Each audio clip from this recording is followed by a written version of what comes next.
I'm going to begin a story for you. The AMI Newswire.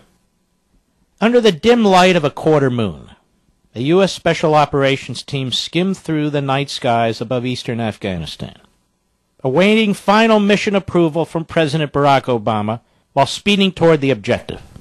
The commandos were fast on their way last month to rescue 2 Western hostages held by hostile gunmen.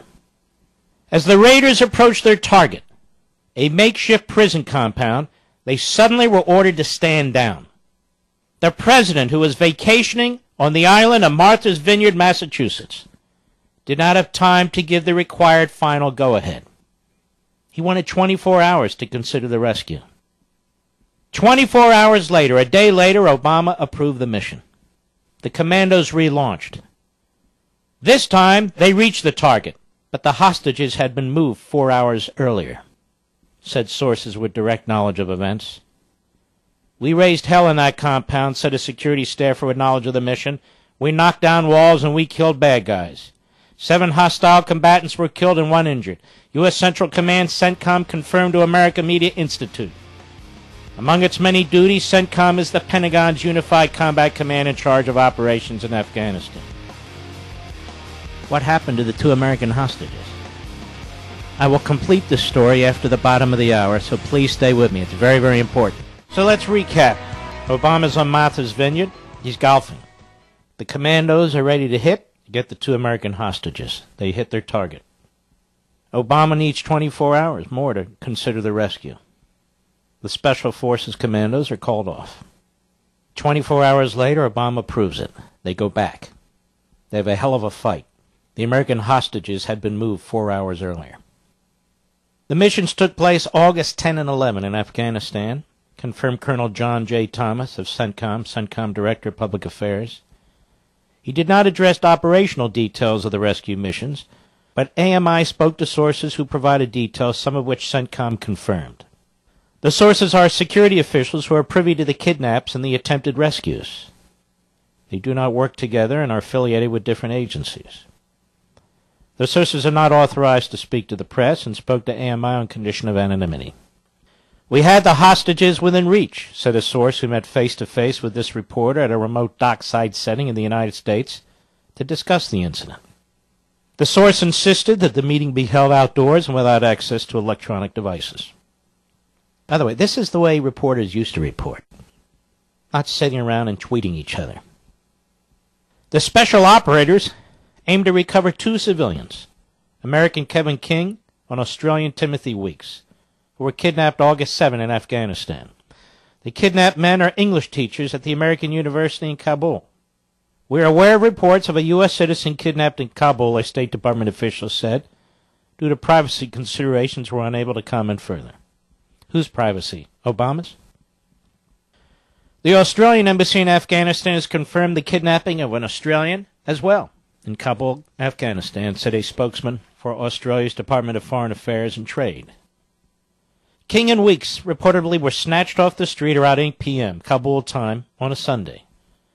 4 assailants wearing what appeared to be official uniforms smashed a window to the teacher's vehicle, pulled them from their car at gunpoint. A driver and a guard, both inside the vehicle during the incident on Dura Am Road, were not captured and were later questioned by police. The kidnappings unfolded in Afghanistan shortly after Obama and his family began an extended seaside vacation in Massachusetts.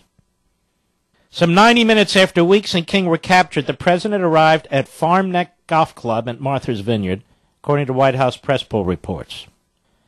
As the hostages were spirited away by their abductors and authorities in Afghanistan, while they scrambled to find them, Obama was teeing off at the semi-private course that bills itself as offering an idyllic setting for golf. The president's golf partners were Chris Paul, Cy Walker, and Joe Paulson, according to poll reports. Over the course of the next 2 weeks, the Obamas enjoyed a holiday marked by trips to the beach, dinners with friends, and for the president, round after round of golf. The hostages didn't have the luxury of time, said an official with knowledge of events. The president was on vacation. How could he not find time to approve this mission?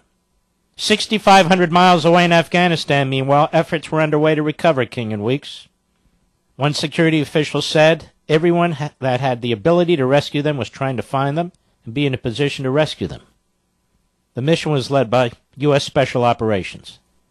Central Command was reticent in describing which troops participated. Colonel Thomas said units involved in the rescue were trained for just such missions. Now, similar missions previously have been involved groups like the Navy SEALs, the Army's 160th Special Operations Aviation Regiment, and the Army unit commonly known as Delta Force. Other agencies were brought into the mix. The CIA was asked to help, and it was given, a source said. A CIA spokesperson, as is the agency's custom in matters of this kind, declined to comment.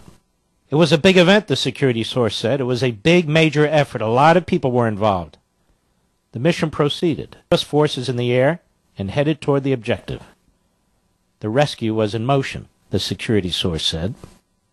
The mission needed only one more thing: the final go-ahead from the president, authorizing the rescuers to execute.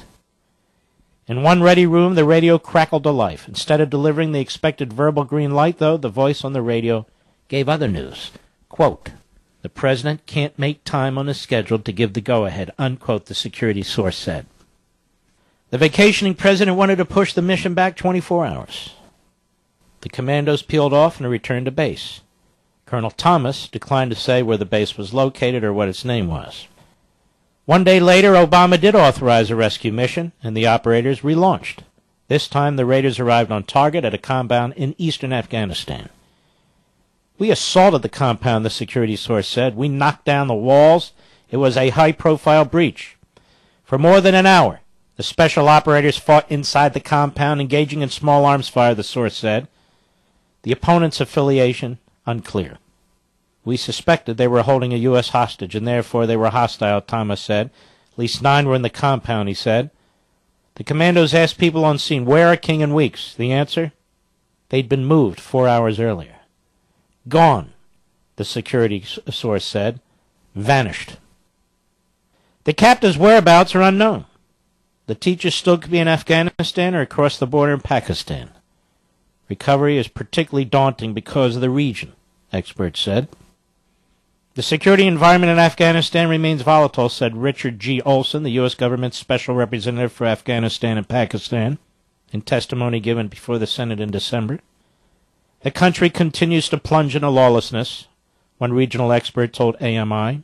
The Afghan government is not able to staunch the decline, said Christine Fair, a security studies professor at Georgetown University. A major issue continues to be the power dynamic within the Taliban, according to a policy analyst, and on it goes. And on it goes. Hostage rescues long have been a delicate balance of intelligence and timing. During the Vietnam War, American commandos raided a POW camp in order to rescue dozens of prisoners who were held captive by communist soldiers. The rescuers arrived on November 21, 1970, only to find the prisoners had been moved from the camp. And there's other examples. But in this case, Obama was busy. Obama was busy. He needed 24 more hours, apparently, according to AMI, to consider the rescue. He was on vacation, after all. Oh, and yes, his defenders with Obama's long vacation say he's always on duty 24/7. He's there. If something needs to be done, he'll do it. Where is the American? Where is the Aussie? Nobody knows. Oh, they knew at one point, and the commandos, well, they were ready to get him. They came back the next day, and they were gone.